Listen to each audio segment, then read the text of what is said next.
Tonight's episode of the Sunday Night Talk for Week 6 in the NFL is here. It's ready. You are not going to want to miss it. Me and Omar recap a wild day in the NFL. Omar reveals a shocking revelation at the top of the show. We'll get all into it. Hey, if you're new to Running It Back, if you love Running Back and all the videos on the channel, give it a subscribe. It's there right below the video. I see it, the channel grows, and you will see everything that is on my network. Interviews, sports, comedy. Give it a subscribe. I thank you in advance. Don't forget, if you want to see me doing live stand-up comedy, 2 dates coming your way. I am at the Burbank Cyclery this Friday, October 21st, doing stand-up comedy. And secondly, schedule change. I will be at the Hollywood Improv November 21st. So 2 chances to see me, not to mention other dates coming, which I will announce on the show like I always do. Let's get to the show. It's week 6. We know a lot. Me and Omar recap our Sundays. We talk about our most watchable games of the day, not to mention our least watchables. New segment to the show, talking gossip this week in the NFL. We go off the rails. We get a little ranty. I'm going to let you know up top. It gets ranty. Look forward to that. The awards. We passed out a bunch this week, not to mention the Monday night prediction, quickly becoming a crowd favorite here on the show. So why delay?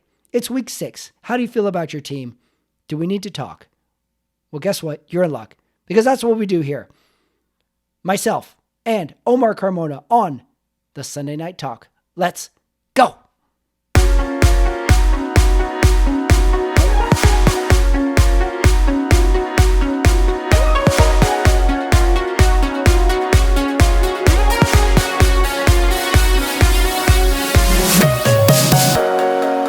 All right, it is Sunday night. It is 8:41 Pacific time. Omar Carmona joins me. We just wrapped up Sunday night. Philadelphia still unbeaten. Omar Carmona joins me as usual. Welcome.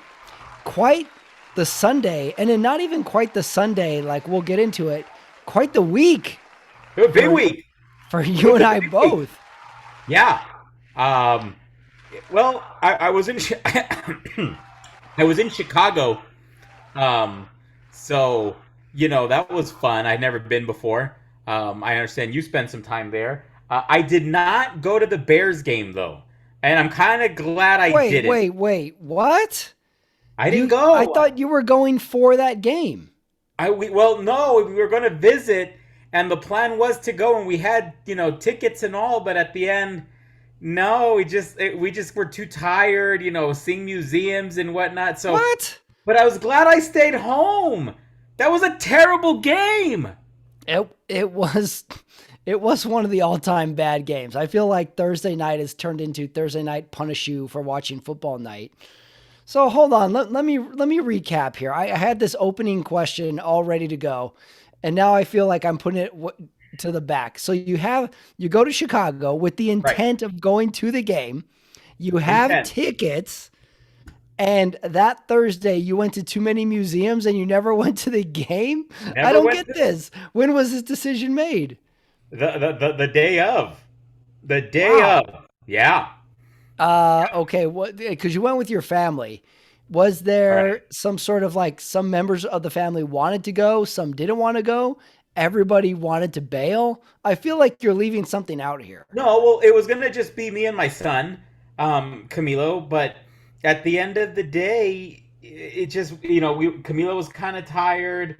I had to get Dana and Lulu home, and so it was just best that, we just said, you know what, I don't have to go, and I think it was a decision that was made for the best. Oh my God, I had by the way, I like how you go radio silent too when I text you in the middle of the week. I'm texting you, hey, let me know how the game goes. Hey, get some video, take pictures. You respond to nothing. Yeah, I'm in the dark for Patrick, 72 hours. I was in Illinois, and as you know, they are very liberal when it comes to certain laws, so to speak. Okay. So I was really taking in staying in a liberal state. Wow. Yeah. Well, I didn't think I was going to get that response from you. I I like about 90% know what you're talking about, and yet I don't want to have any follow-up questions. I Right. don't, well, did you have a good time? It was. I love Chicago, and the thing is, I would move there in a second. Now I haven't experienced a winter, so from my understanding is hold up before you say you're ready to move to Chicago. You may want to spend some days in the cold there. And it got Yeah. cold. I went for a nice long walk on one of the nights there, and You're a it big was. walks guy. I love me some walks. You know this now. I love me some good walks. And Yes. and no, it was just no, just not. Hmm. Yeah, just but I love Chicago, but I gotta feel what it's like to be in the in a cold winter there. Yeah, I've been there a few times during the winter. I've lived in a few cold places as well. Like I should say where we live or where I used to live with you in El Paso, there's a winter. Like there is a winter, a desert winter where you'll get to 32 degrees at night a Oh handful of yeah. days. You'll get some cold 40ish, and you forget the desert winter also involves wind, which Uh-huh. is horrendous. Right. It can really be rough. However, the Midwestern winter is just gray for 3.5 months. Right. And That's that can mess with you psychologically too. I would imagine that's because it was a little overcast in Chicago. And so yeah, for sure. But you know what? Here's the thing about that place. I did feel like I was in a sports town. There's a lot of love for the Cubs. Some love for the White Sox. But there's a lot of love for the Cubs there, a lot of love for the Bears, the Bulls, the Blackhawks. So you're there, and it is nice to be in a sports town. Yeah, Is I that fair always to say? enjoy going there. It feels like I went there once with a friend and he's like, let's go see the Cubs game. So we go watch it. And, I don't follow baseball that much, but we're walking out of the Cubs game and we're like, let's go catch the Pirates game on TV. Like, I get Right. into baseball for exactly 24 hours and you just like, everybody's into it. It's a big town that feels like a small town, essentially. So it's really, I can't believe you didn't go though. This is breaking news to me. This is bigger than anything TMZ Really? has. So what did No. you do instead? Oh, You I went watched it to all on the TV? museums. Yeah, I watched that. Well, I fell asleep while it was on TV. And I felt Wow. bad because I made a big deal about it. I said, I do feel bad about not going. So I made my family stay up to see it. And I guess I feel like that was family abuse. Well, I mean, your saving grace, your defense is that was a horrific game. That Oh. was rough. That was just so bad, so boring, so But low scoring. didn't it kind of feel like we knew it was going to be bad? I feel we did. Yeah, Yeah, I I thought feel we so did. too. Yeah, I I feel thought so like too. it was the game for you to. First of all, I don't know why you chose that game. You're not a Washington fan. You're not a Bears fan. Right. So, so I think you knew that going into it. So for you, that was like a good tourist game. You're like, let's go. I just want to see a game. I don't care who they're Right. playing. Let's Yeah. go see a game. So I'm, No, but I, when I go back, I next, I will go back to see a game soon. oh, okay. But but obviously that needs to be planned out.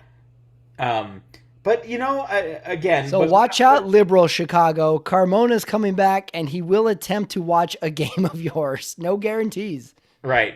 But let's just get it out of the way. It was a terrible game. I don't think Yeah. either of those teams are going anywhere, unfortunately.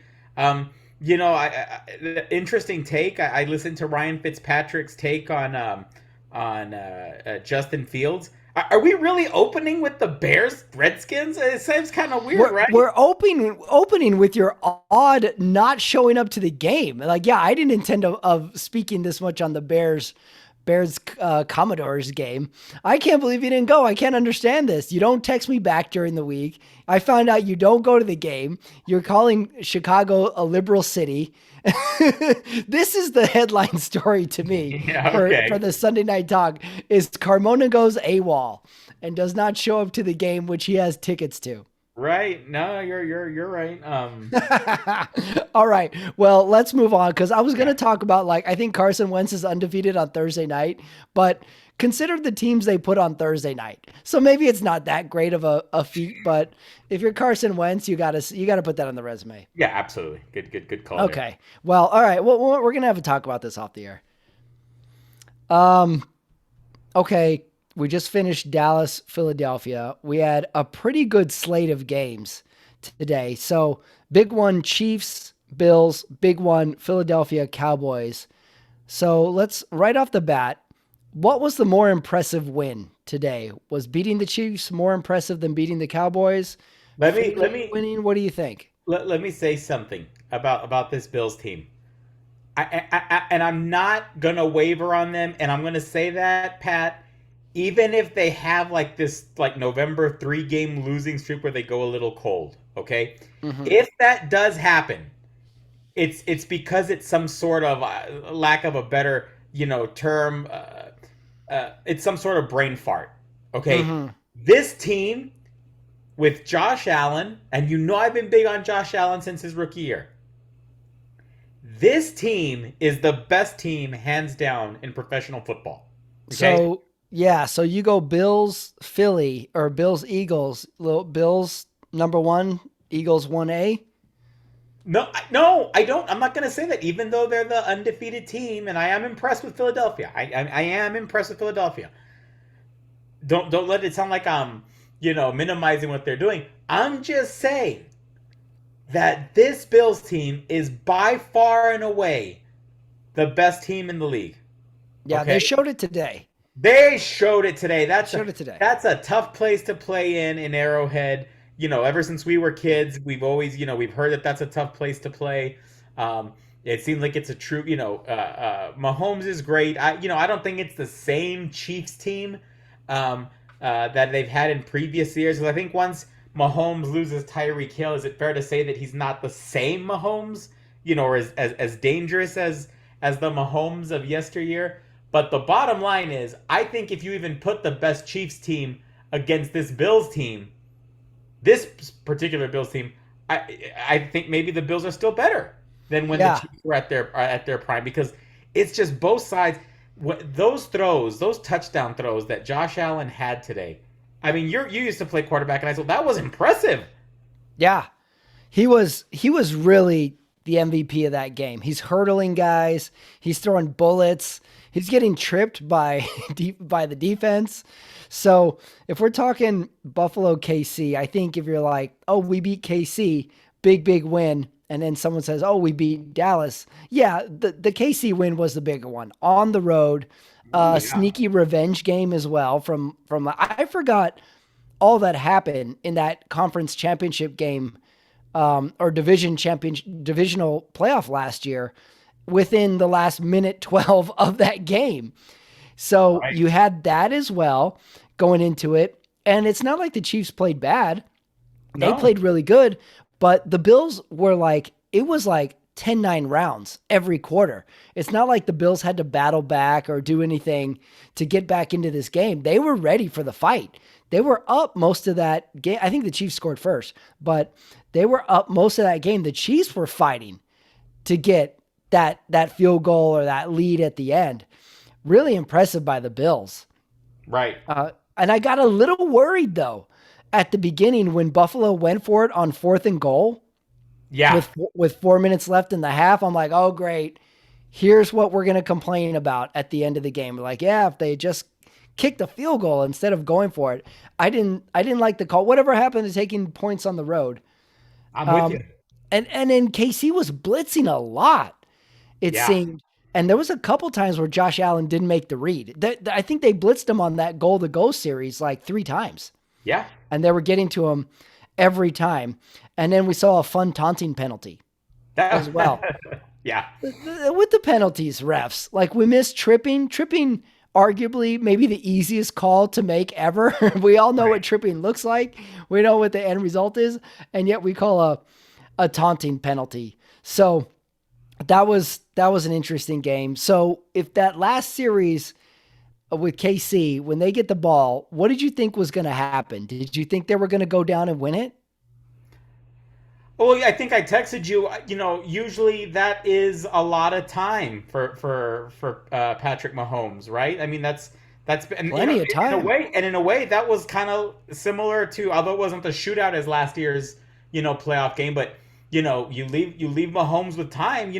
Let's go back 8 months. What we were thinking when Josh Allen scored at the end of the game, we're like, wow, you still left Mahomes with plenty of time. But again, this isn't the same Bills team. I have a lot more faith in this team than any other team. So yeah, you still leave Mahomes with time. He's still dangerous, but again, it's just I have all the faith in the world in these guys. They're my by far and away my Super Bowl pick. They made it pretty clear today that they are the number one team. That like I got nervous, like I talked about they go for it on fourth down, don't get it. And then at the end of the half, like the Bills got that touchdown and what was there 11 seconds left Yeah, on the clock and the Chiefs get a field goal and they thought they totally stole the momentum going into halftime because Bills had all the momentum with that touchdown and the Chiefs just break off a quick field goal. Everybody's cheering. I'm like, oh man, just the Chiefs are too good. Like I have this mindset that the Chiefs are the champs until someone has to knock them off. Like right. I think they're always going to win. So I went into it feeling the Bills were the great underdog. I think they were a little bit of the underdog because they're on the road. But the Right. whole time I'm like, Chiefs are going to pull this off. Kind of like the 90s Bulls. You just knew they were going to win. You just kind of feel like, oh, Yeah. sure, they're down 13 in the fourth. They'll pull it off. So I thought they stole momentum at the end of the half, and yet the Bills were up to the task. That last possession by Kansas City, number one, they didn't even cross the 50. So it wasn't a threat yet to them. And then what was it like the first or second series? I think they got one first down. And then Mahomes throws the pick and really stares down the receiver. Really? Yeah. Yeah, there So was something there. It was definitely frosty. a little un-Mahomes like of a game. So if I was to say going into there when they play each other again, I'm sure at some point, I think Mahomes did not have his best game, whereas I think Josh Allen and the defense had their best game. Right. Yeah, So for that sure. was a great game. And then at some point, Jim Nantz and Romo are doing the play-by-play. Even Jim Nantz is calling plays. I don't know if you heard this, but they line up and Nance goes one-on-one at the top. He's going up top. I'm like, all of a sudden Nance is taking the Tony Romo analyst role. I think Romo has elevated everybody's game now. For sure. It felt like that, huh? Yeah, that's what I thought. I was like, look at Nance calling out the coverages and stuff now. And did you see that Romo picked the exact score of that game before Did he kickoff? really? Yeah. Romo. Romo is just he's on fire. He's on fire. Give him the best game every week. I had this thought too.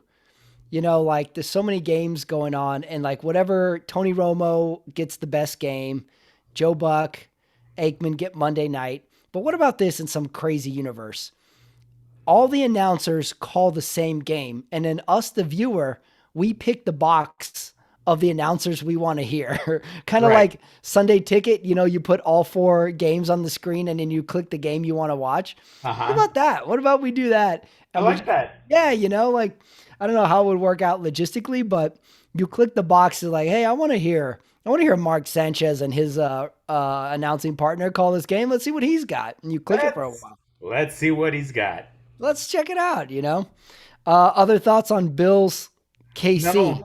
No, no more thoughts. Just definitely, even though it's a regular season game. And by the way, again, it's a big win for Josh Allen, as I don't think he's beaten Mahomes yet. And I got to verify that, but nonetheless, you still got to beat him in the playoffs, right? But at least the Bills took a step in maybe securing, home field advantage, and obviously Right. huge advantage playing in Buffalo. And we're gonna see. I think if the Eagles can keep winning games because their upcoming schedule, if I'm not mistaken, is very favorable to them. Yeah, we talked about Um, that last week. They yeah, got like Washington and Washington. I yeah, don't know. It looks very favorable to get to that 9-0. right. Very possible. At some point we need to talk like can this team go the distance with keep beating these teams as well. One last thought on the Buffalo KC. I think Romo said it. Like just getting over this hurdle of getting over your nemesis in the division might be all they need.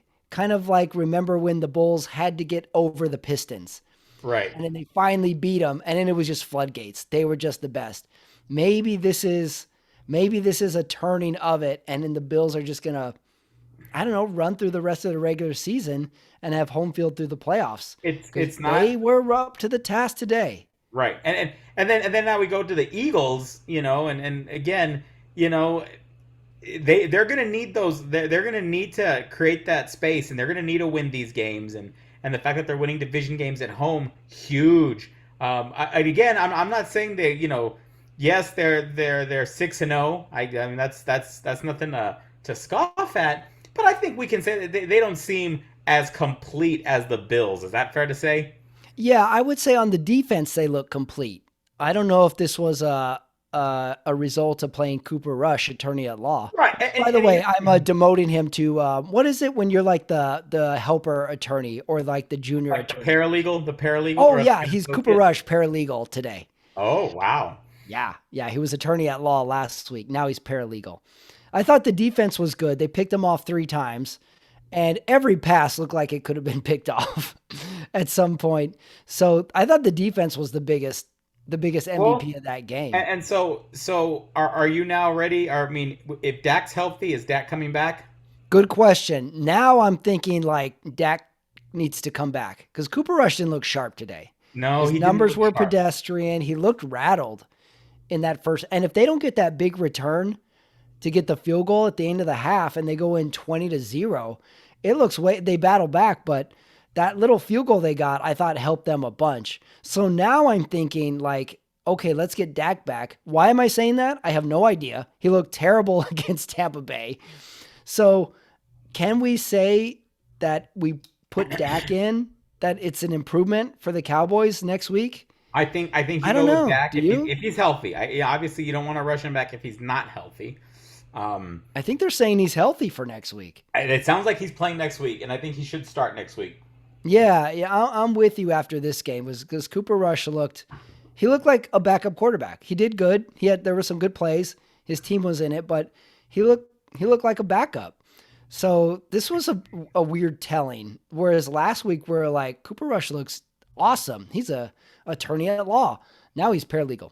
Paralegal, okay, and Yeah. so, but then also going back to the Eagles now, don't you get the feeling though, like if they were to play the Bills in a game 1-on-1, neutral field, you don't get the feeling that Jalen Hurts would be able to keep up with a Josh Allen type shootout. You know what I mean? Yeah.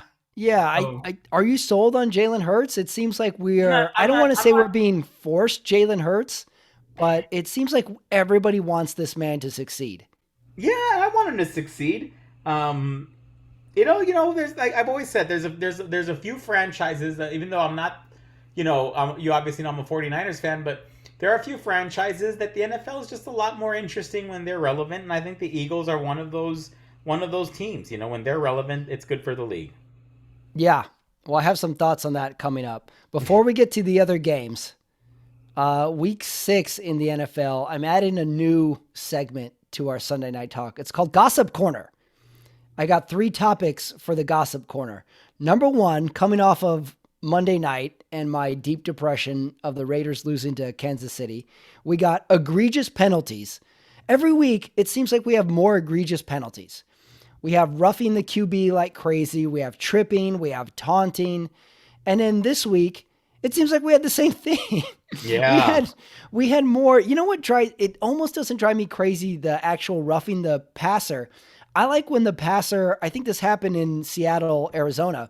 The quarterback, Seattle guy throws it. The defensive guy takes 2 steps and he gives them the push and then they penalize it.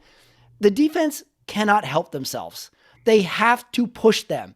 This is the penalty. They will call it on you every time. And yet they're like, just push them. Why Right. do they do that? I don't know. What is wrong with you? I don't know. So at some point now I blame the defense. It was a little nutty, huh? Yeah. The penalties are, I think we're just going to have a talk about penalties every single week. I listened to the post-radio broadcast of the Raiders Chiefs last week. Yeah. And Kurt Warner is asking about that roughing the passer on Derek Carr. That was a bad call. Bad call. And he's talking to like some head of officiating or a former official. And he's like, do you think we need to bring in instant replay into some of these calls? And the official guy could not answer the question. He's like, well, we want to get this right, but we don't want to slow down the game. And I always side on the side of the referee. And it was 7 minutes of a non-answer. I'm like, number one, why won't you answer my question? It drives me crazy. And number two, like, you side on the side of the people who are wrong. Don't we want to get this right? Right. That was a horrible penalty on KC. However, the refs took it upon themselves to have the whole second half a makeup call for Kansas City. In that second half, there were some horrible calls that were not called against Kansas City in that Monday night. My problem right now, Patrick, is it just doesn't seem like things are consistently called. It's just like, and I think that's where people are getting upset, because it's going to be your team that gets screwed over on something that, the week before wouldn't have been a problem. And and the fact is, we are going to, unfortunately, it also gets a feeling that this year there's going to be a huge playoff game. That's going to be, remember that, what was the last big playoff call or no call? I can think of. Was it the Rams? The Saints one? Remember that one? That interference call. That's right. We had the famous Dallas Green Bay non-catch call. Yeah. So we had the tuck rule. Let's not forget about the tuck rule. You don't want to say it, but I'm getting the feeling that this year we're going to have a playoff game. It feels like we're asking for it. It really does. And and it seems like the NFL is fine-tuning or changing these rules on the fly. Like, remember that one year where they changed the pass interference, the 5-yard zone penalty? And week 1, there was like 35 penalties. And in week 2, there was clearly a memo. And then there was 2 penalties. Right. And we never heard it again. So it feels like we're asking for it, and we're on the verge of something every single week. A pass interference, a roughing the passer, tripping doesn't get called. I don't understand how they don't call tripping. Right. And it was especially that case, because that call was right in front of the referee. Right in front. Yeah, right in front. Again, tripping might be the easiest penalty to see. So I'm with you. This is going to come back and ruin a great game at some point. Yeah. So let's hope not. But that's what it's looking like. But anyway, we just talked about the two best teams. Yeah. Luckily, there was no penalty that really, really messed up either game. Second topic of Gossip Corner is over analytics. Here's what I mean by that. You can go for it on 4th down in your own territory. You can kick it. You can rush. You can blitz. But if you're wrong, all you have to do is say, well, that's what the analytics say. And then you're off the hook. Yep. Well, so then we stare at the card and it was like, well, that's what the card said. And at some point, who says, yeah, but who wrote the card, dummy? It's ridiculous that we're going for it on 4th down and we say, oh, it's the analytics say to do it. Oh, well, you got to do it. Well, what about the eye test? Well, what about the fact that this game, we can't, and again, I'm back to the Raiders-Chiefs game, going for 2 instead of tying the game, going for 2. We haven't scored any points in the second half. And then well, let's go for 2 to put the pressure on Mahomes. Yeah, sure. But if you don't, now they can just do a long drive and run out the clock. And even if we get the ball back, now we got to put points on. Now we got to put points on. But we got to get rid of just defaulting to, well, the analytics say. That's become the new Bible. It's like, why did you throw acid on all these gay people? Oh, that's what it said in the Bible. And you say, oh, okay, no problem. We got to get rid of this analytics. It's killing us. Right. And last Gossip Corner, I don't know if you saw this. Owner of the New England Patriots, Robert Kraft, got married. He did. Got married. Tom Brady and Randy Moss were all in attendance. No, it was good. 30. I think she's 47 years old. She sounds like I think maybe an academic. She's nice to look at too. Let's be real here. Let's be real here. His and her massages at where did they go? The Orient Express. I don't know about that. You gotta have a honeymoon. Well, obviously she's a very forgiving woman. Right. And that's what you want. Sometimes you need a forgiving woman. Sometimes you buy tickets to a game and never go to it. You need to have some forgiveness in there. That's right. Well, that was Gossip Corner. I don't know if we're going to do that every week, but I thought those were some fun. Well, it's funny you mentioned Gossip Corn. Let's talk. God, owner of the Commanders is rumored to have hired PIs to get dirt on a lot Oh, of the owners. oh, I like this. Yeah, and so I don't know where this is going to go because it sounded to me like it was in response to, um, a possible move to get him thrown out of the league. Hmm. And this was his power move to say, no, I'll be here and I'll fight this, and I got dirt on all of you. So, I feel like there's an entire season within the season going on that like we don't know about with owners and GMs. oh yeah, Like wouldn't you love just a show? I mean, it'll never happen, but a show like Billions or what's that other one? What's that other kind of family drama one? Succession, and we just kind of follow the owners and we get to listen in on their calls. Like there's so much we don't even know oh, about I'm sure of that it. goes I'm on that sure would of be it. fascinating. It goes back to extending Gossip Corner. Like, okay, when we were kids, your favorite player was your favorite player and you watched him on the game, and every once in a while he would be on the cover of Sports Illustrated. That was it. Now you're like your favorite player, you know if they're married, you know where they're from, you know what charities they're in, you know what tweets they put out. It's only a matter of time before you go, hey, that guy, fuck that guy, he's a dick. And then 2 weeks later, like, no, that was pretty good. No, he's good. Do we know too much about players? Like, this is not healthy.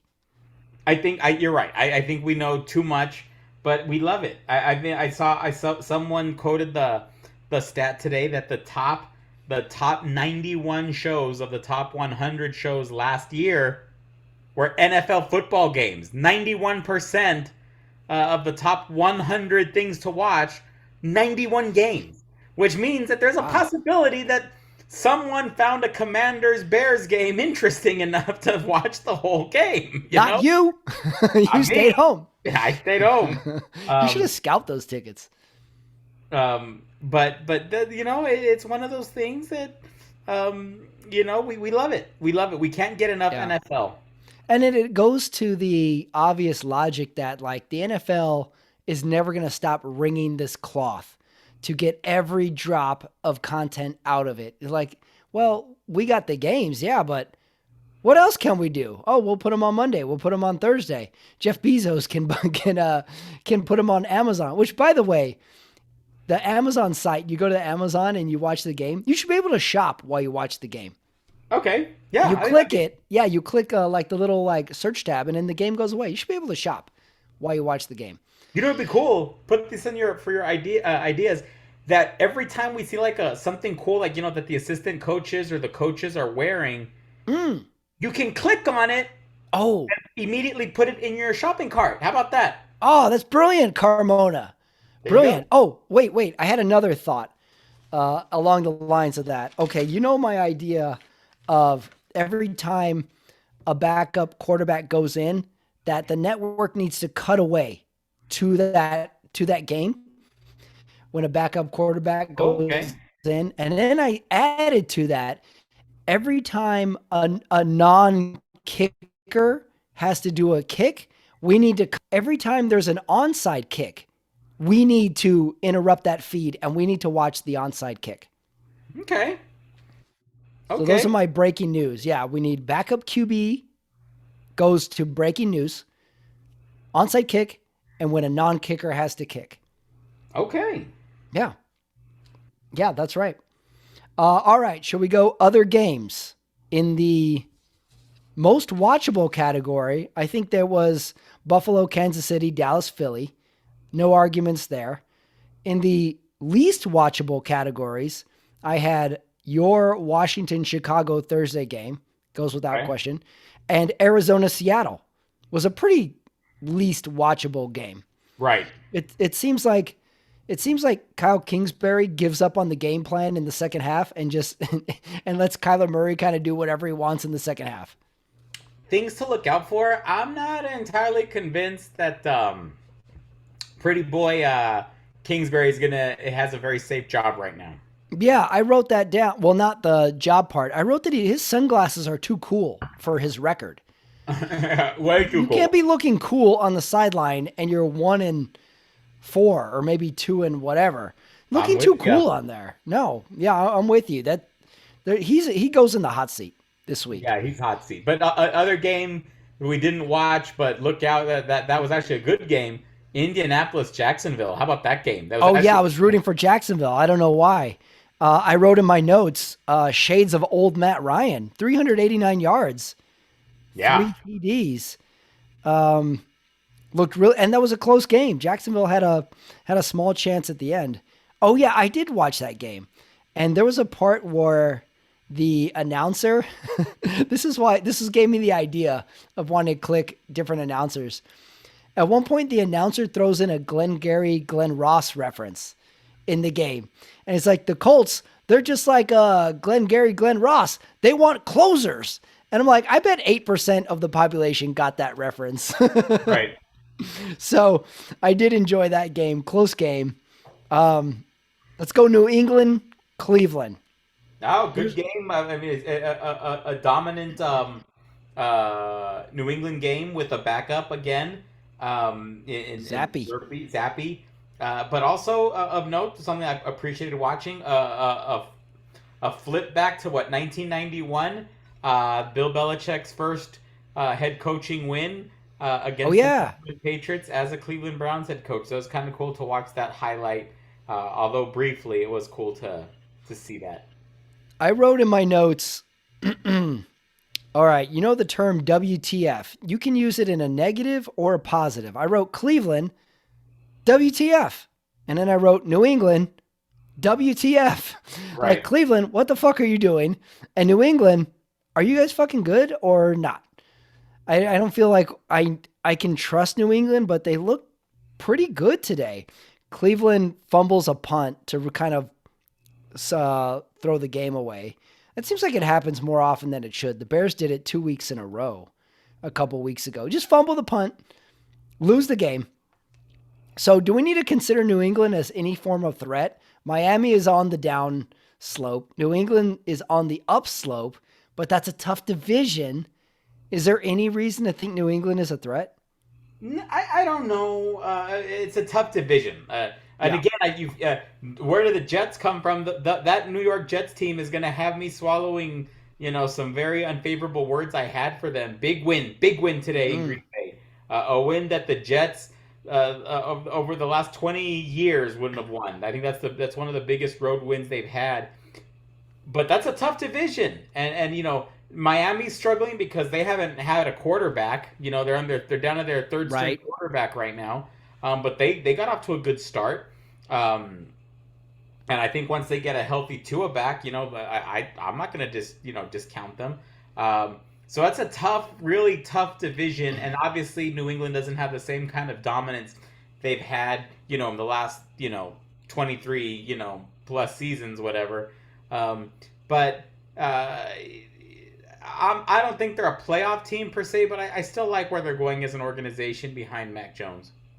You know, with the Miami thing, they're going down, New England's going up. Like, how much of an unraveling has Miami gone through over the last 3 weeks? Remember they started 3-0 and we were like Tyreek Hill, Tua, and then it's gone like not only have they lost, like we're fearing for Tua's safety. They're on to their third string quarterback. It seems like they have fallen off the cliff big time. Big time. Oh, big time. No. They're what was looking like a promising playoff run is definitely not there anymore right now. They gotta make a lot of adjustments and they gotta catch up. And then they get to play Kirk Cousins for the perfect game, and now we have to think Kirk Cousins is good again. Oh, don't let's not. But that's what he does. He tricks us. I think that game was more running and defense, but all of a sudden the Vikings are 5-1, and They're we have five to. and one. How about that? It's like, why do you do this to us, Kirk Cousins? Yeah, and now they're looking at taking that division, getting a good lead. I'm not scared of them though. Like the 5-1 doesn't seem like I'm like, oh, they're good. I don't. I'm Kirk Cousins is gonna have to win some games for me before I believe him. Okay. Let's go back to the Jets for a second. They won, impressive all the way around. They're doing the Lambeau leap in Lambeau. Like they had enough Jets fans there to do the leap and somebody would catch them.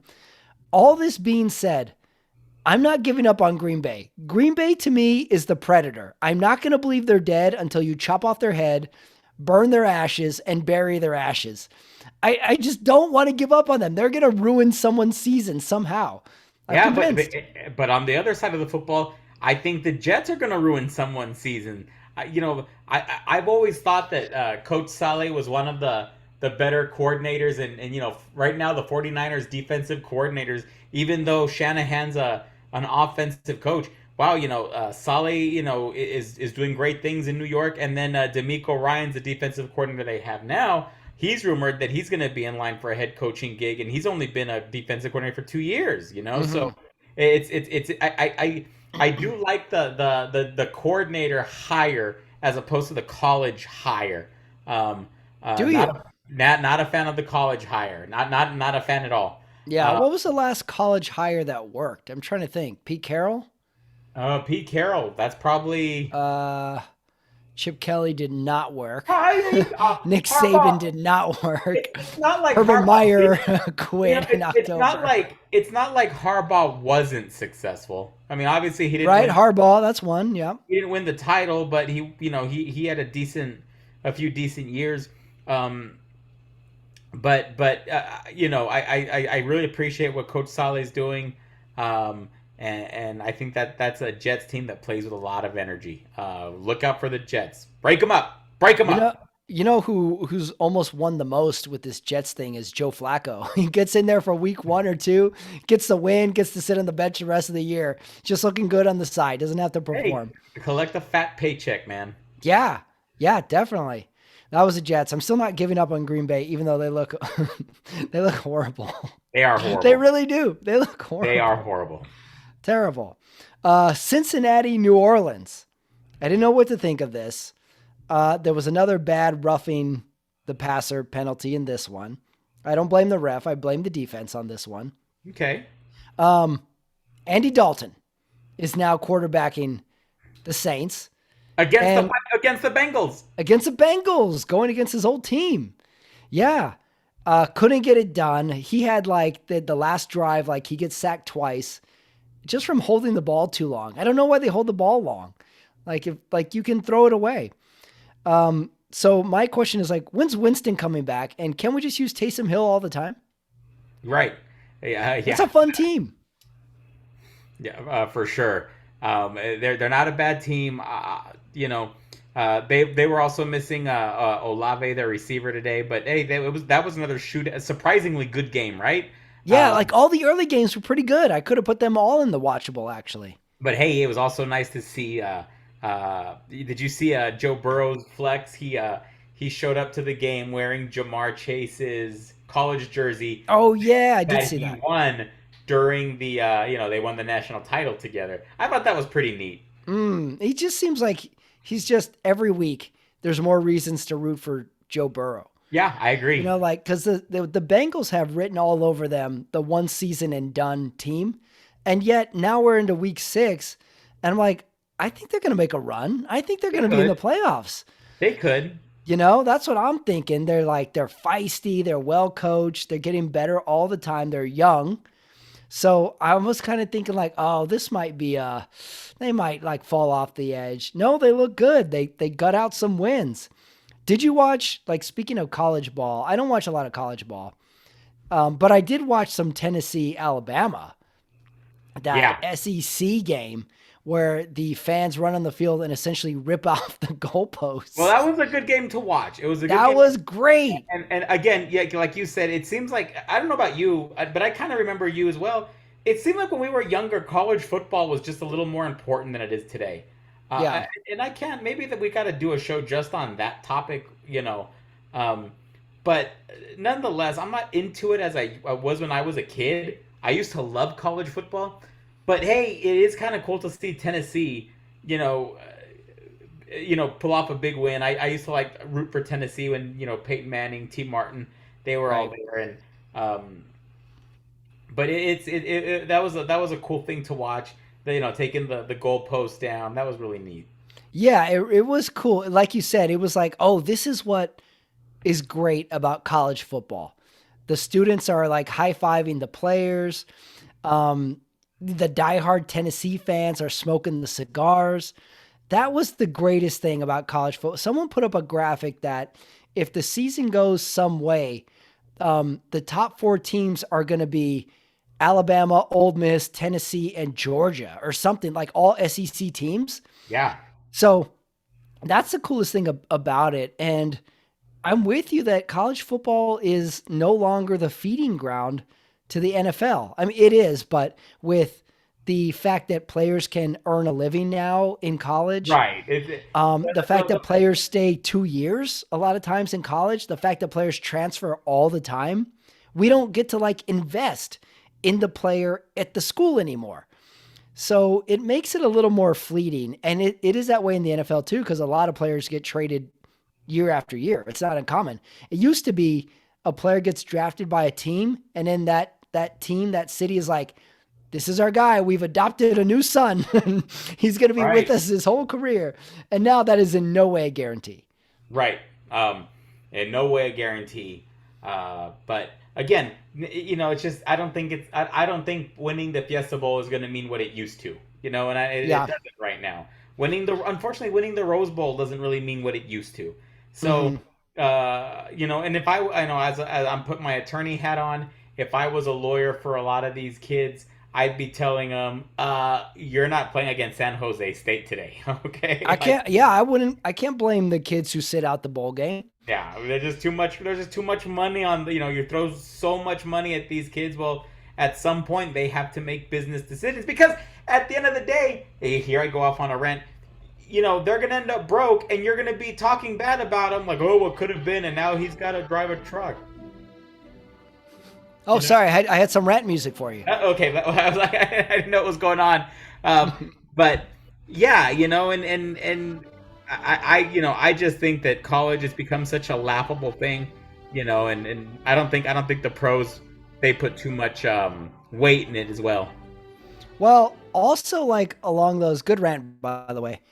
Also along the lines of the players getting paid, how long until we just have a feeder league for the NFL?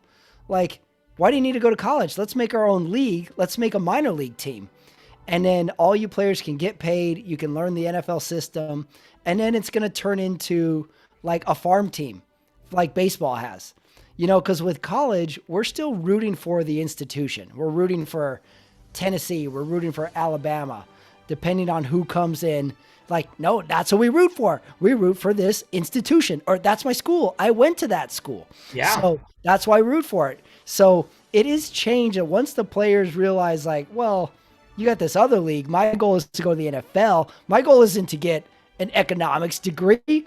My goal is to earn money and have a long career in the NFL. Yeah, you got to give a speech. See if there's any colleges that'll invite you. We are gathered here today at the precipice of greatness. And may I remind you, he who dealt it smelt it. Oh, wait, I had that backwards. Oh, shit. He who smelt it dealt it. And remember, everyone, rotate your tires along with the oil change. It's easy to forget that. Wow. Do your own taxes until you make over $50K a year. Okay, that's a good one. Yeah, well, I'll work on that. I'll work on my speech. There's a lot there, I feel. That was good rant. Good rant. 2 games left. Oh no, 3 games before we get to your terrible 49ers game. Baltimore Giants. New York teams are good. Oh, I'm a big fan of the Giants doing well too. Another one of those teams. I just love it when they're doing well, even though I'm not the biggest fan. I just love it when they're doing well. And this is we should have known that Giants team was going to win when the Baltimore kicker, the automatic Justin Tucker, misses a field goal, and the head coach in New York goes absolutely bonkers. He's like, he missed. It's kind of like in Rocky IV when they're like, the Russian's cut. He's cut. He bleeds. Yeah. And he's going nuts. So, yeah, New York is winning. And then I wrote in my notes, bad Lamar. Couple Bad bad Lamar. turnovers by bad Lamar. Even, who was it? Which coach was yelling? Oh, there was a delay of game that they didn't call on the Ravens. And again, the New York coach goes absolutely bonkers. Yeah. You got to love this guy. Yeah. You have to love this guy. So Danny Dimes is playing well. Baltimore loses. The Giants are now winners. The Jets are now winners. It's a good time to be a New York fan. Yep. It's a good time to be a New York fan, and I'm really rooting for all those guys. Good time to be a New York fan. Good time to be a Philadelphia fan. I don't think we predict this at all before the season started. Who would have, go back and look at what were the odds that Philadelphia will go 6-0? What, 100 to 1? Right. Tampa Bay, Pittsburgh. Where the hell does Pittsburgh come from? How is this happening? There's a point where Tom Brady is yelling at his offensive line on the sideline, and the announcer does the one thing I hate the most is Brady's yelling and the announcer's talking over his yelling. Like, why can't we hear the audio on this? Right. Let's hear what he's saying. It drives me crazy. So, and then this goes back to my theory that the NFL or NFL team should have something called the QB relief pitcher. Because Trubisky comes in and he's throwing good passes. Like, right. You can say, okay, the defense is bad. No, these were good these were back shoulder passes. He's on the run making first downs. He's a good reliever. Are you saying that like when you play in the Catholic school league, like I had to find out playing basketball growing up, was when they have to play you, the coach would just put me starting real quick. I'd be a starter for like 2 minutes and he'd pull me out so that he wouldn't have to play me for the rest of the game. Are you saying that they should start Pickett from now on, let him go in for a series, and then pull him, and that you think Trubisky will be better? Couple thoughts. First of all, I like that you brought up the put you in for 5. By the way, not you, us. We both were on that 5, Omar. This was the rule for people. Let me explain. Again, this is another brick in my psychological, emotional distress wall. Okay, so in Catholic schools, all the kids have to play. Right. So, a normal coach would say, okay, I'll disperse the kids in. I'll sub them in as the game continues. This was our genius's coach's plan. I'm going to start the 5 bad players for the first quarter for 6 minutes. And then when that quarter's over, all 5 will come out. And now I don't have to play them for the rest of the game. And now the real team can be on the court. Okay, I'll give it to you for the gamesmanship. How embarrassing is it when the quarter ends and all 5 of us go walk and sit on the bench knowing for another 3 quarters, for 3+ quarters? Yeah, that was horrible. Egregious. That fucking hurt me to this day. And then it's so funny. Like, we don't know what you're doing. And you can't complain about playing time because it's like, what do you want me to do? You started. Right. At some point, we're like telling like our uncles like, hey, how's basketball team going? Like, I'm starting. But we know damn well what starting means. Like, our coach is getting us out of the way. I fucking hated that. It was even more humiliating for me. Coach would have me I was the shortest player. He'd have me do the jump ball just because he basically conceded it. I forgot about that. He would put the shortest player to do the jump ball to try and I don't know. If you want to coach youth sports, take a long look in the mirror. If you do it for over 3.5 years. Because all it turns into is you playing mind games with children. Back to our psycho coach, which was also the gym teacher. Do you remember this move? You would go to gym class and you would get changed into your gym clothes and the coach is shooting free throws. So you get changed and then a couple kids are getting the rebounds and throwing him the ball and he's shooting free throws. I was like, okay, class is going to start soon. Now he moves back to the 3-point line, starts shooting some 3-pointers. We're shagging the balls, throwing it back to him. We're like, class is going to start pretty soon. We'll do some jumping jacks. Now he moves to the half court line, starts throwing half court shots. And then 10 minutes later you go, oh, this is the class. We're just getting rebounds for this 42-year-old man. So he can shoot basketballs and us children can just rebound for him. Well, what the hell is this? What kind of school were we sent to? I thought it was impressive that coaches that are in horrible shape are such fantastic shooters because that's all they do is they just stand around in one spot and have somebody rebounding for them, throwing the ball back where they don't have to move at all. I need more rant music. Also, every once in a while, a kid would get the rebound and put up a shot himself. You're getting in trouble. And the coach would be like, "Give me the ball." And you would get yelled at. What is this? Here's my goal in life: to be an educator / I will play mind games with children. Right. You know what? Forget it. I don't even want to talk about Tampa Bay anymore. All right, let's go to San Fran. Let's get your game out of the way. San Francisco cannot run the ball. They can't run at all. But the play callings there. Look, here's the thing. Again, Jimmy G wasn't terrible today, but he wasn't great either. Okay. I don't think it was great at all. I think it was below adequate. They couldn't do anything. It wasn't great, and again, we just have to make do. But we lost. We're down. About 7 of our starters are hurt. As on the defensive side of the ball. So, as great a defense as we've been, injuries again are going to hurt this 49ers team. And I'm unfortunate. I'm going to say, because of the injuries, I am about ready to throw in the towel. Yeah, well, you kind of are dancing around this every week. You've never been a fan of Jimmy G. No, never. Even though they play good every once in a while. Somehow Mariota is having a big day out there, running all over the place.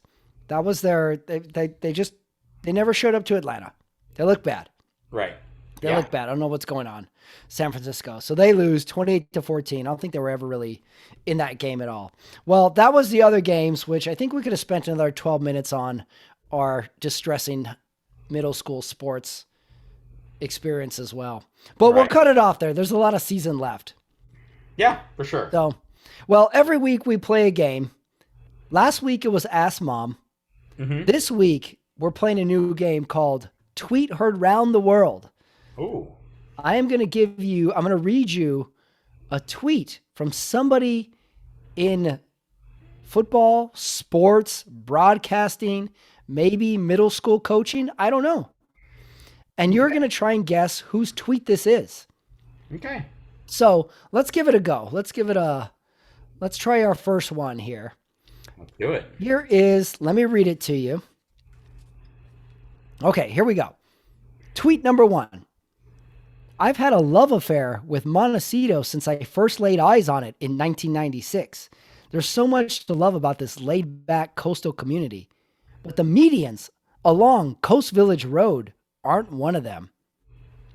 I appreciate / understand H2O conservation, but dirt? Seriously? We can do better. Does this tweet belong to Al Michaels, Troy Aikman, or Chris Fowler?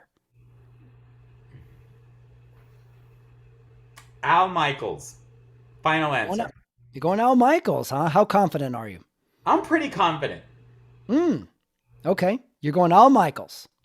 Al Michaels. The tweet belongs to Troy Aikman. Wow.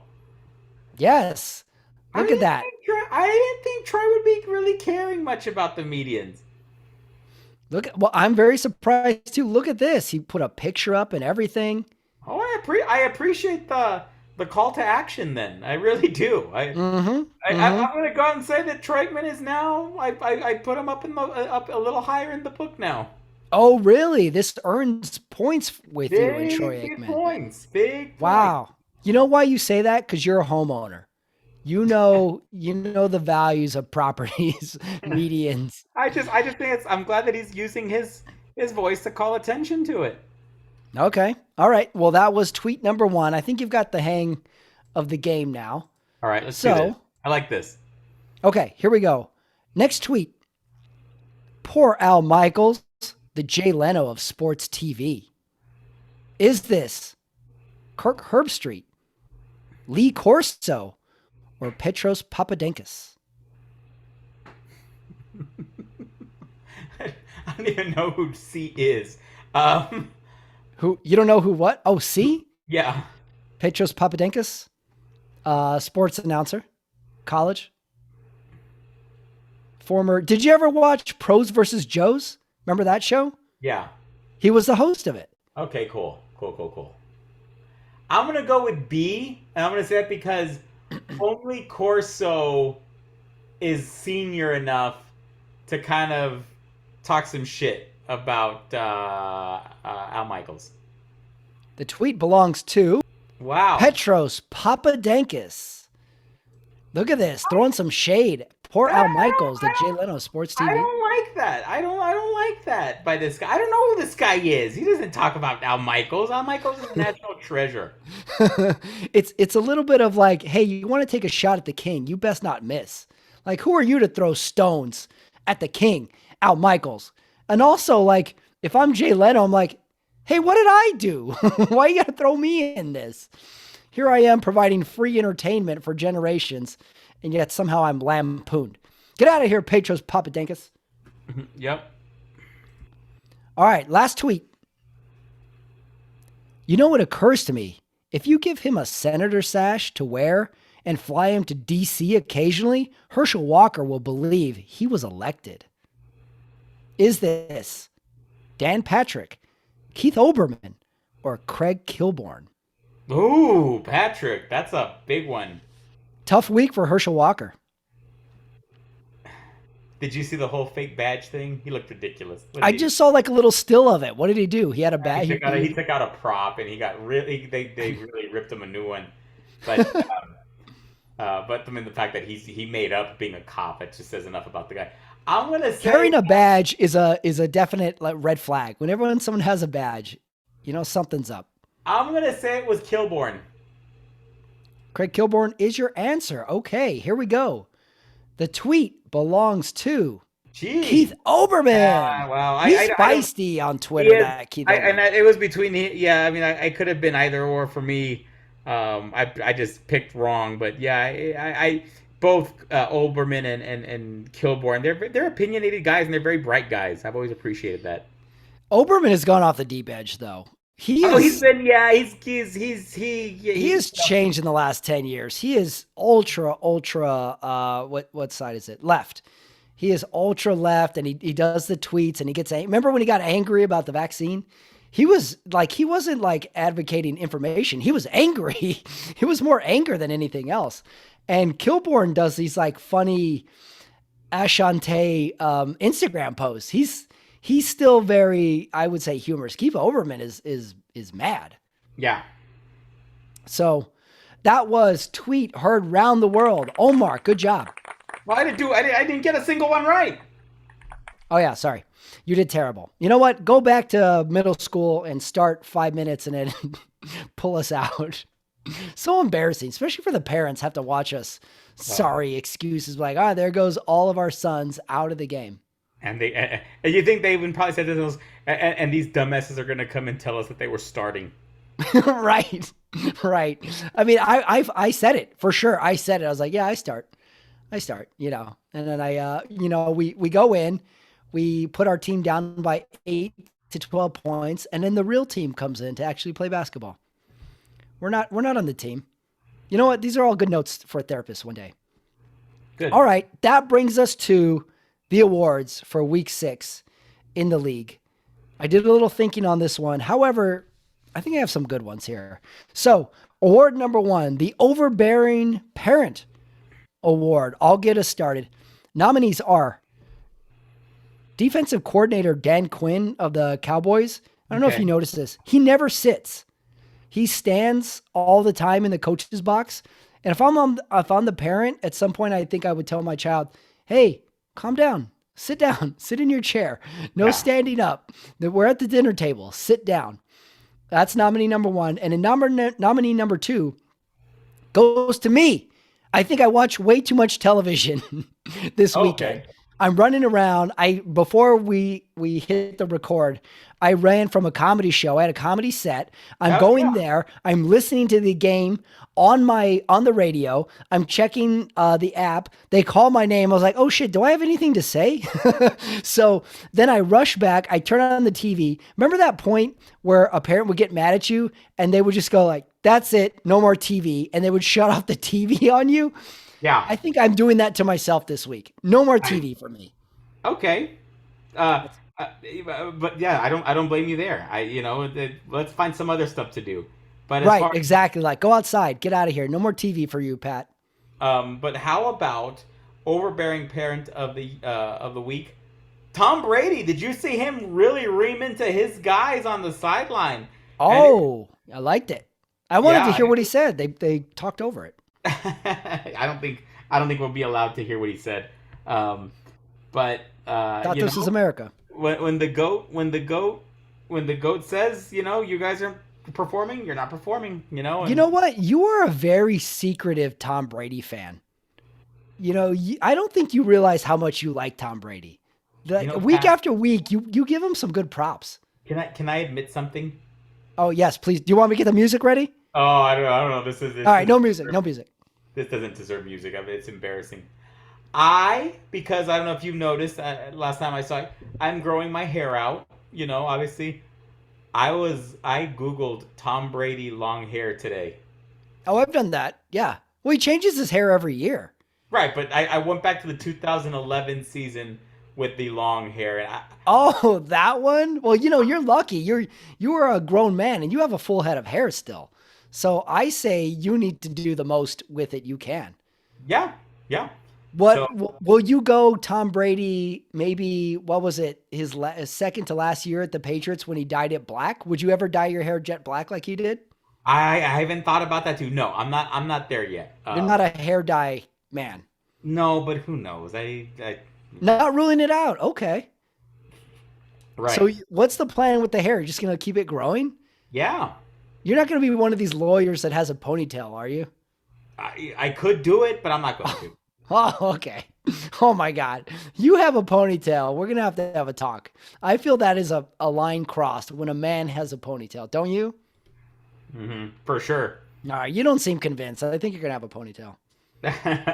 But yeah, but that was the over. He really did tear into them. So good for Tom So Brady. what's your thought? If you're his parent or if he's your parent, like what are you saying? He got too angry with his He got he teammates? got he got very angry, but I think it was the right kind of discipline.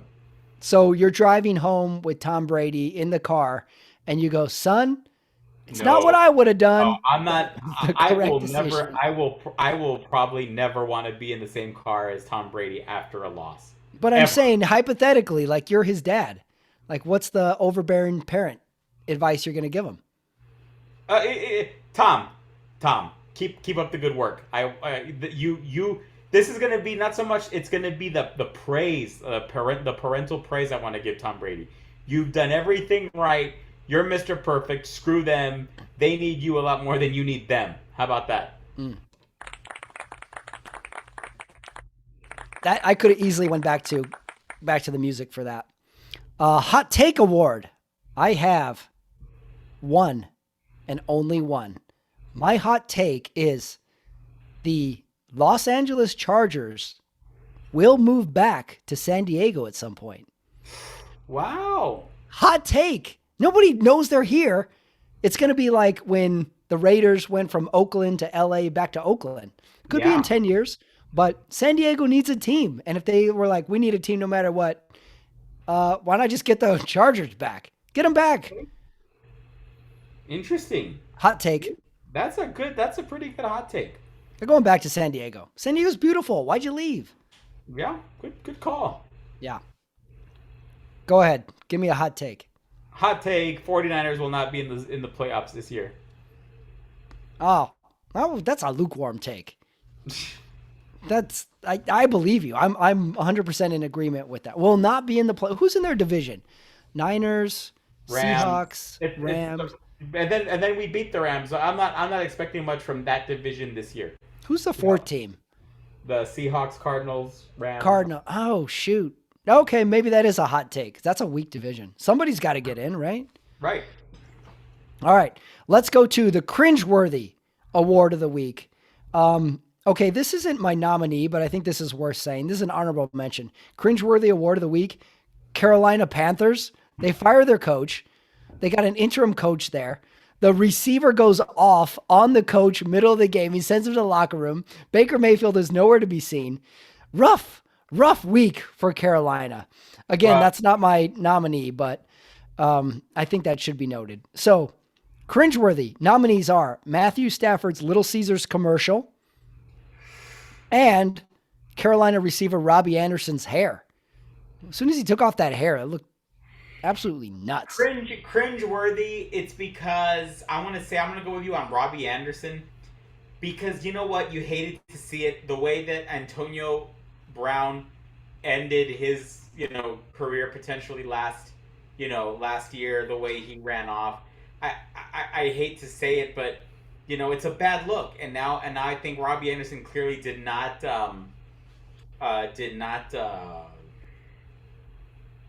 he didn't come off looking good at all. And you hate to say it, but he obviously didn't learn his lesson from Antonio Brown.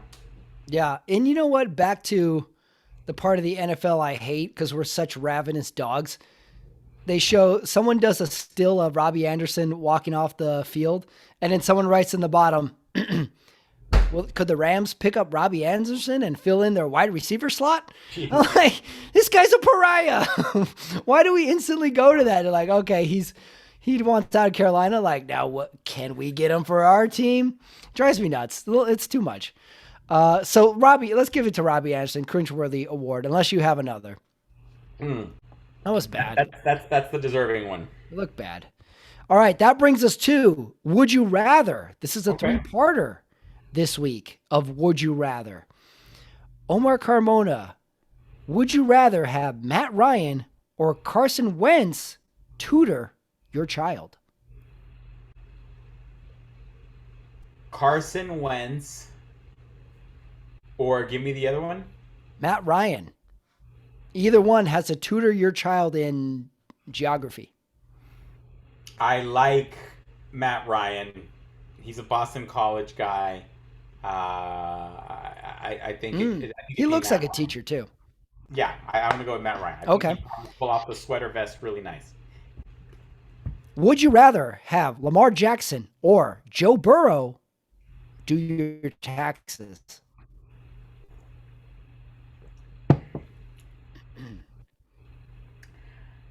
I'd actually go with Lamar Jackson.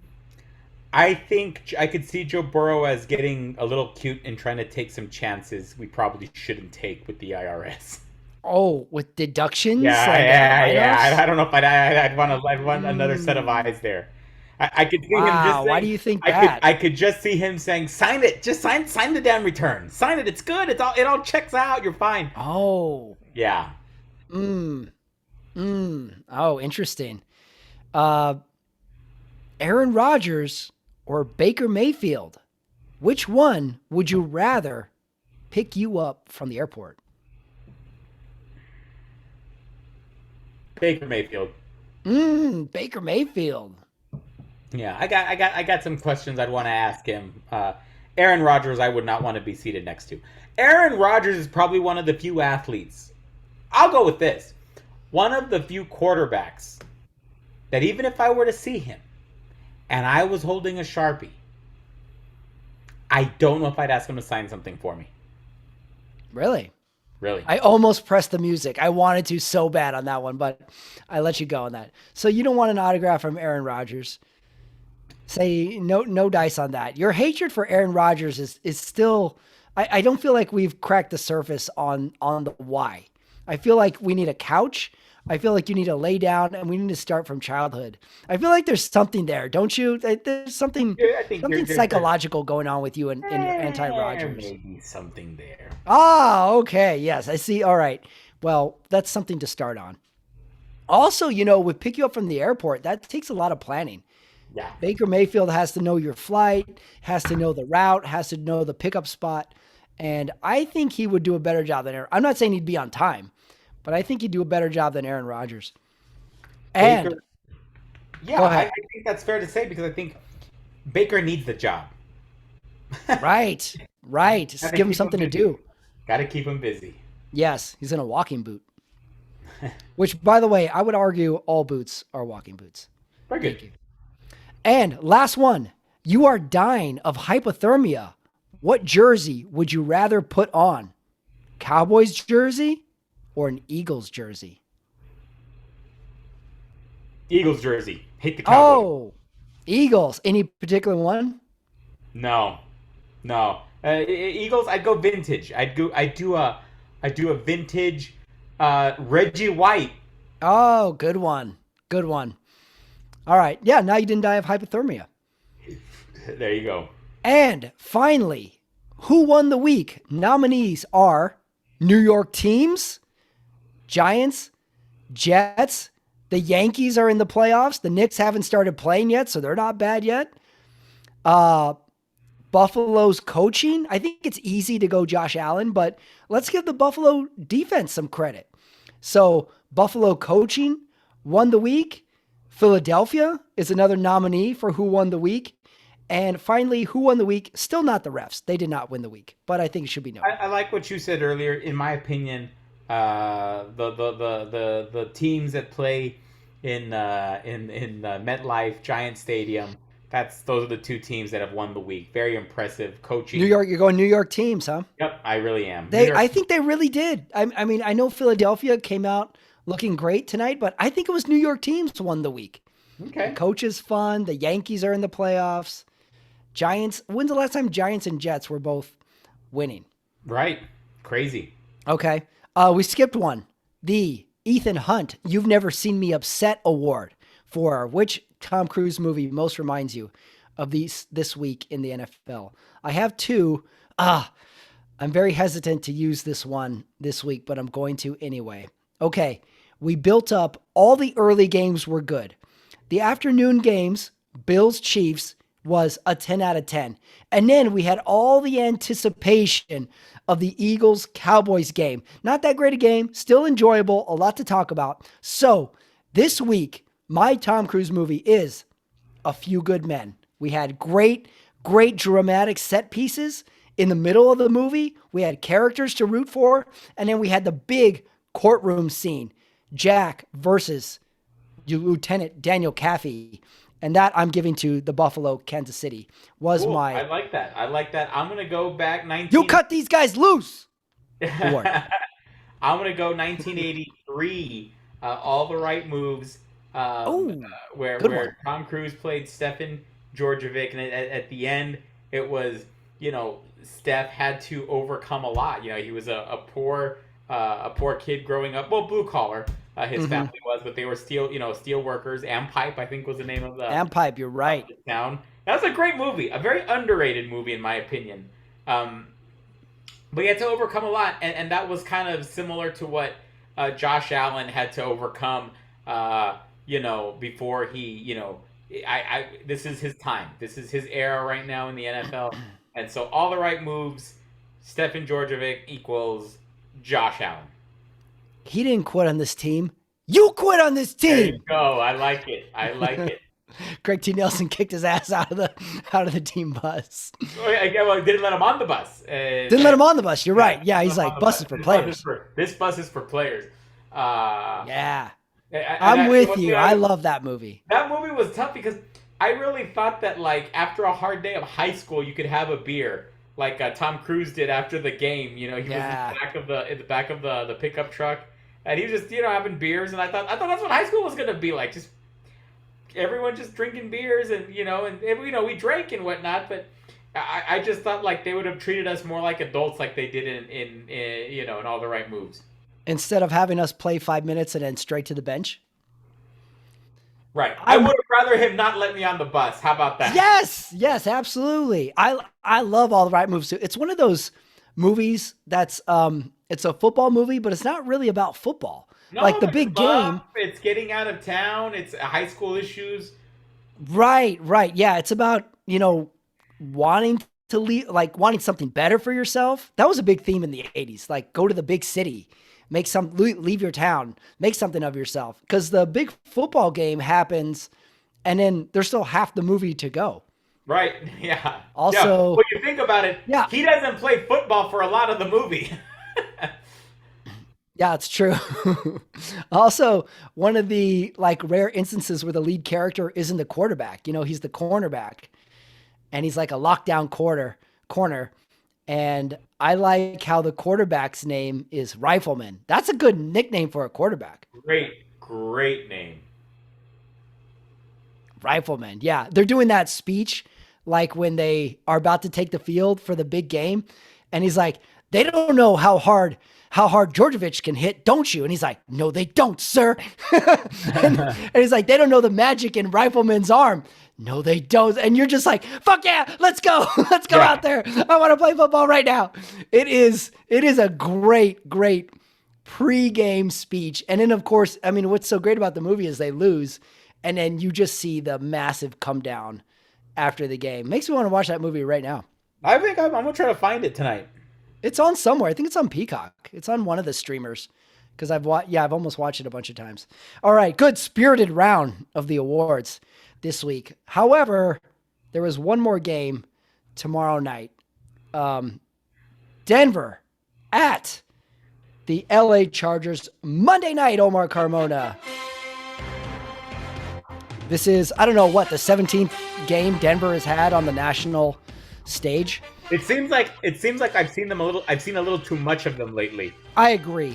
That's why these questions are very important. So, Omar Carmona, is Russell Wilson's career dead or about to come to life? It's dead. How many times will the Chargers go for it on fourth down when it makes no sense? None. I'm going to go none. Wow. Oh, turning the corner on Brandon Staley. Instead of saying, take the dresses off, will Troy Aikman refer to anyone as their time of the month? Oh, no. He won't do that. No, he's a classy, his approach to his medians in Montecito, he's a stand-up guy. He ain't going to make that mistake. At what age will you give your son the sex talk? I'm about ready to do it pretty soon. Like, probably. Wow. It's funny that you mentioned it. I was even thinking about that this weekend. It's coming soon. Oh my God. And last question, Broncos or Chargers, Omar Carmona, ski or surf? You know me. I'm going to be surfing with the Chargers. LA. Wow. LA big. It's not going to be a competitive game. Maybe for the first half, but I'm going to go with 24-7 LA Chargers over the Broncos tomorrow. Well, that is it. That is the Monday night prediction. We covered it all. Gossip Corner, a new addition to the show. I like that. Gossip Corner, tweet heard around the world. Omar Carmona, this was week 6 in the NFL. We did it. I'm exhausted, and I'm cutting myself off from all TV. There you go. Good for you. Thank you, Omar. Thank you, NFL. Thank you, Chiefs, Bills, for a great game. See you next week, everyone. Peace. That is it. That is the episode. That is week 6 in the NFL. That is week 6 for the Sunday Night Talk. I want to thank Omar Carmona for revealing that he didn't attend his game. He went all the way to Chicago, didn't even go to the game. Wow. Good thing we have the Sunday Night Talk. Okay, let me collect myself. If you want to see me doing live stand-up comedy, you can see me this Friday, October 21st at Burbank Cyclery. Comedy in a bike store. It's happening. And next month, November 21st, I am at the Hollywood Improv performing at the Lab. 2 chances to see me. Also, don't forget, if you're new to Running It Back, if you're new to the channel, give it a subscribe, give the videos a like. I greatly appreciate it. The channel is growing, and it is all because of you, the listener. We do our best. How are you? Week 6. It's October. Leaves are turning. Some teams are undefeated. Some teams haven't won a lot. Some teams have good players. Some teams seem to fumble the ball a lot. We're figuring it out. Who won the week for you? That is the most important question we tackle. And it's individual. Everyone has a new thought. I'll tell you who won the week. The viewer. Okay, that was cheesy. We won the week. It's Sunday night. Go have a great Monday, and I will see you next